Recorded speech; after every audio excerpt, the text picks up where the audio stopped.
Okay, so this is part 3 or section 3 of chapter 2, and we're going to be doing adding and subtracting decimals.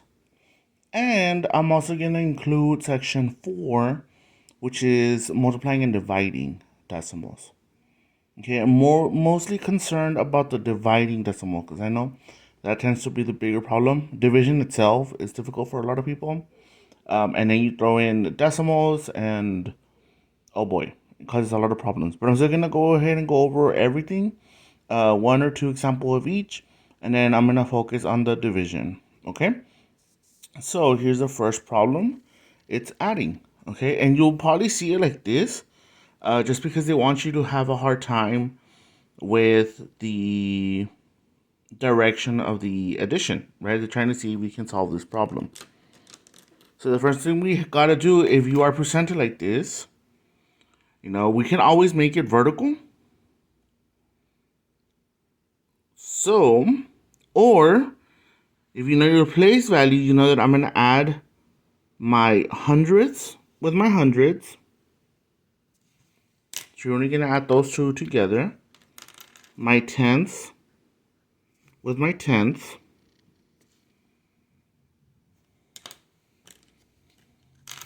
And then when you go into your whole numbers, my ones with my ones.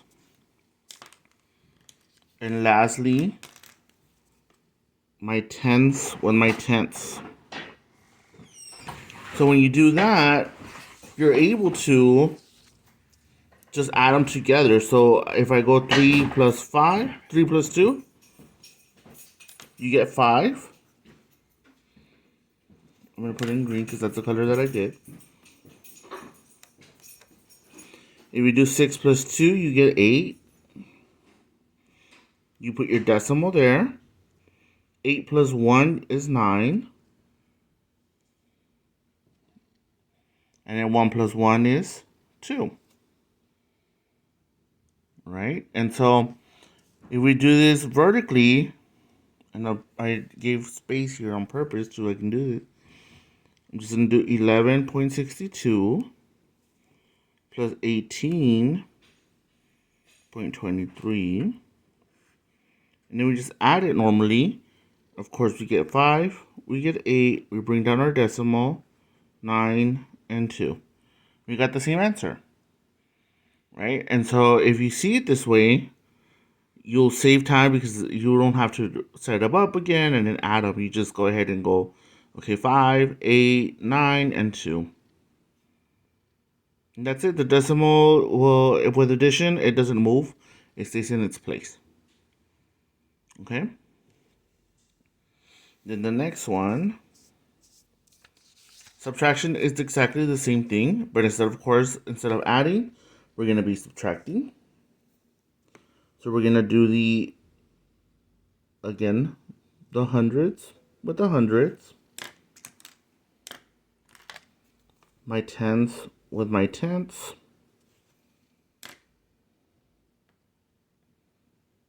My ones with the ones. And lastly, I'm going to do my tens with my tens. With subtraction, I do suggest you put it vertically. Okay, because we're going to have to regroup and it's going to be a whole lot of mess. So save time with this one since it's addition. But this one, do set them up again. Just make sure you know the alignments. Minus 45.68. And then it's just simple subtraction, right? Can I take away 8 from 0? No. So it needs to ask its neighbor, hey, can you lend me a tenth so I can become stronger or larger than that 8? Sure, I can. So this becomes a 2. This becomes a 10. And then I go 10 minus 8 is 2. And then we move on to the 2 minus 6. Hey, I cannot. Go to the neighbor. Can you lend me a 10? Because I need help. And the 6 is like, sure, I'll become a 5 and you become a 12. 12 minus 6 is 6. 5 minus 5, you don't have to regroup, that's 0. 5 minus 4 is 1. So my difference is, and you notice how the decimal didn't change, it stays aligned there. Okay. So with this one, subtraction, do align it. With this one, in addition, just know your place values and add those together, and you don't have to do this mess. Okay, it's easier that way. And we move down. This was section, I believe 3. This is section 4, multiplying decimals. And here's my first example. I put this one here. With this one, just save yourself the trouble and just put it vertically. So 3.5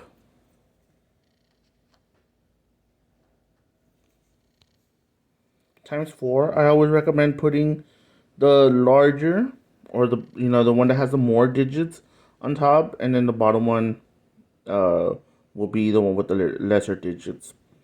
So in this case, 3.5 has 2 numbers that I'm dealing with, so I'm going to put it on top. And then my 4, which is the whole number, I'll just put it at the bottom. Then, of course, I just multiply 5 times 4, that's 20. Carry my 2. 4 times 3 is 12 plus 2 gives me 14. And then I need my decimal. With the decimal, I just move it to the very end to the right. In this case, I just need to jump once. So I'm going to start here and then just move it once. So my new answer is 14. It becomes whole because it's 0.0. Remember what I said in, I believe it was section 1 or 2 when comparing. We do not need to put that 0. You could. It'll be correct. And I'll actually put it here for you. 14 or 14.0. Either or is correct, but this one looks cleaner. Okay. Hopefully that was easy. And I have this in here where we have 2 decimals in both factors. And so we'll go ahead and align them. In this case, you see how this one, I have 3. So I'm going to put this one first. Luckily with multiplication and addition, the order doesn't change the value. I'm going to put my 0 and my 2 here. With a decimal there. I always like to align them where they're at the, here at the end. Because if not, I'll get confused. I'm going to multiply all the numbers. So 2 times 2 is 4. 5 times 2 is 10. Carry my 1. 2 times 0 is 0. Plus 1 is 1. And I'm pretty much done. But I'll go ahead and do the 0 too, right? Just make sure I need to put my automatic 0 there. And I'll put 0 times 2 is 0. 0 times 5 is 0. 0 times 0 is 0. I add these and I get 4, 0, 1, 0. Now my place values. I have a decimal here, and I'm going to have to jump 2 times to get it to a whole number. So that was twice. And this decimal, I'm going to go ahead and move it once. So when I add those jumps, I get 1, 2, and 3. So those were 3 jumps. So when I come here, I go 1, 2, 3. So my new value, or my product, is 0.104.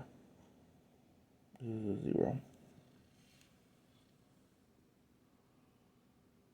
And that is how you multiply decimals. Okay, I did it with 1 decimal, and I did it with both factors having decimals. Please, if you have questions, let me know. And then we have divisions. Divisions are fun. So, here's what we're going to do first. I like the little house-looking division for fractions, just because it lets me organize. Of course, I'm going to put my dividend inside. This is the dividend. It's the one that we're taking away from. I'm going to put my divisor, which is the dividing number, on the outside. Okay. In this case, since there's only one decimal and it's on the inside, I'm going to just move it up. This moves up. So now it becomes a 64, right? And so I ask, how many times does this 4 go into that 6? One time. Of course, I'm going to have to subtract that, because this multiplies 4 times 1 is 4.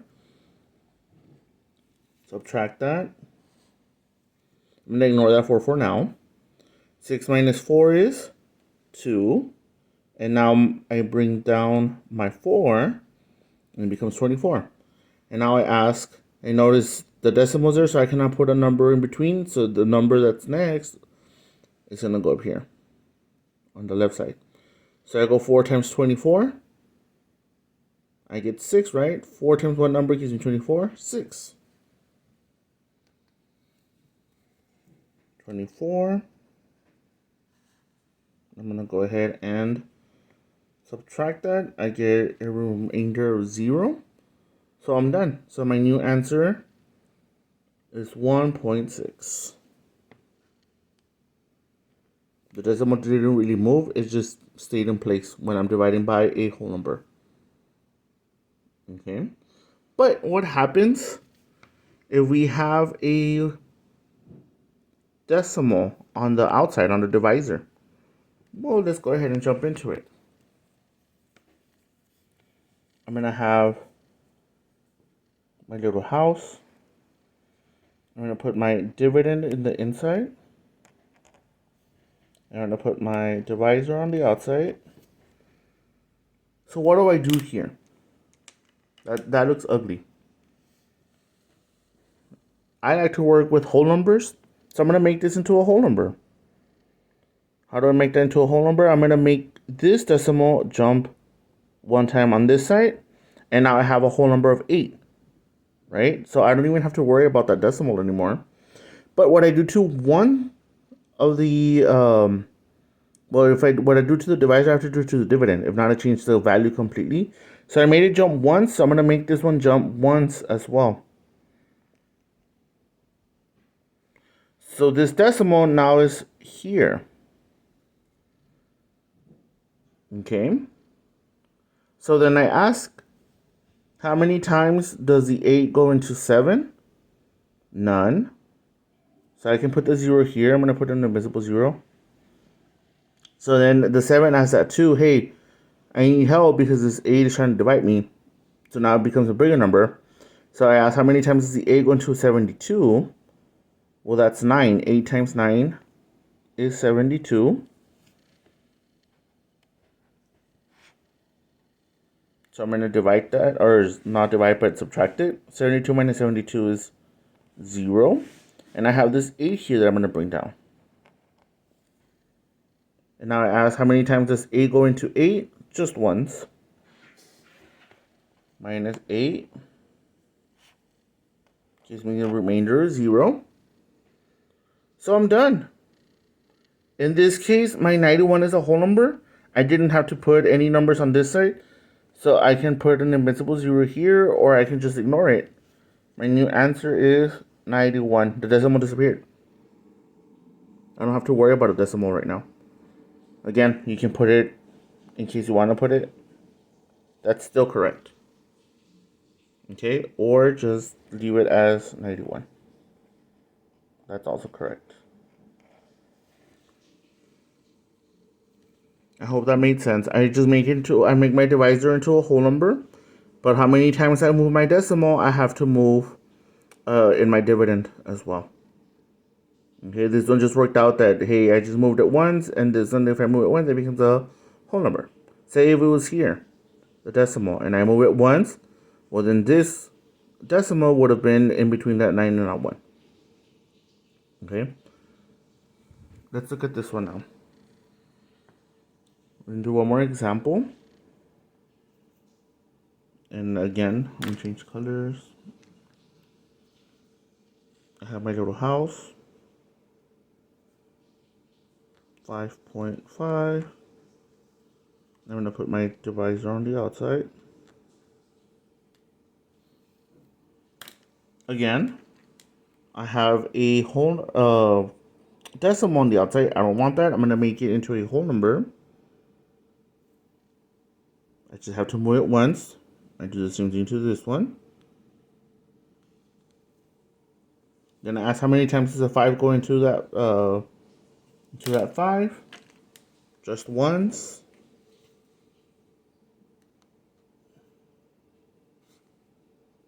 That's 0. Bring down this 5. Also once.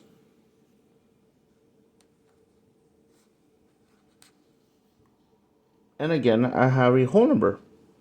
Because I don't have a remainder here that I need to keep working. So my answer is just 11. Or, that also works.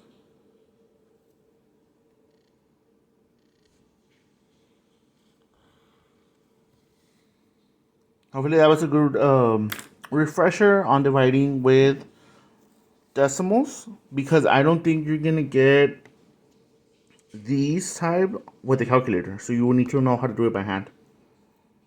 Okay, either multiply, divide, add, or subtract. I doubt they're going to give you addition because that's way too easy. They might give you division because this is the one that gets people.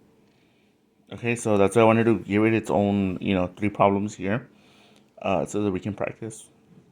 If you have any questions, let me know. With this one,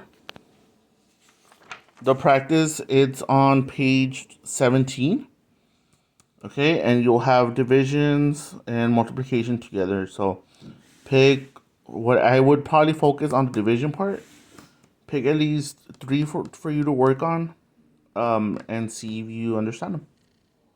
Okay, that will conclude chapter 2. We'll see you for chapter 3.